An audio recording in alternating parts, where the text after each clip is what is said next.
కొద్దిసేపటి క్రితమే ఎన్టీఆర్ ఇంటికొచ్చి కన్నీళ్లు పెట్టుకున్నారట కళ్యాణ్ రామ్ తల్లి లక్ష్మి. ఎలక్షన్ సమయంలో ఎంతోమంది ఎన్నో రకాలుగా అయితే చెప్పారు. కానీ ఏం చేస్తాం?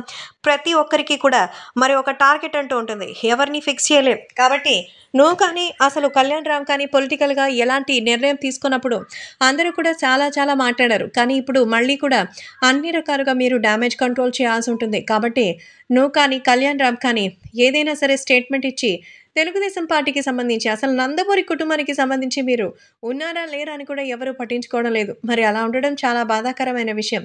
ఎప్పటికైనా నందమూరి కుటుంబ వంశ పరువు ప్రతిష్టలనేవి అలాగే ఉంటాయి. మరి ఇప్పుడు ఆ పరువు ప్రతిష్టలను అందించే వాళ్ళని కాకుండా మిగతా వాళ్ళని గురించి చెప్పుకుంటే వాళ్ళకి అది పరువు తక్కువ. కానీ మీరు మాత్రం ఇలాంటి విషయంలో కొంచెం జాగ్రత్తగా ఉండాలని ఎంతో ఎమోషనల్ అయిందట.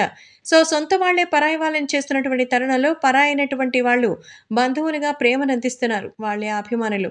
ఇలాంటి విషయంలో మాత్రం చాలా మనసు బాధగా అనిపిస్తుందని ప్రస్తుతం అయితే తనకి మరి అన్నీ చూసుకొని మరి ఎంతో చక్కగా నేను ఏదైనా సరే చేసి బుక్ చేస్తానంటూ ఆయన చెప్పినట్టుగా అయితే తెలుస్తోంది.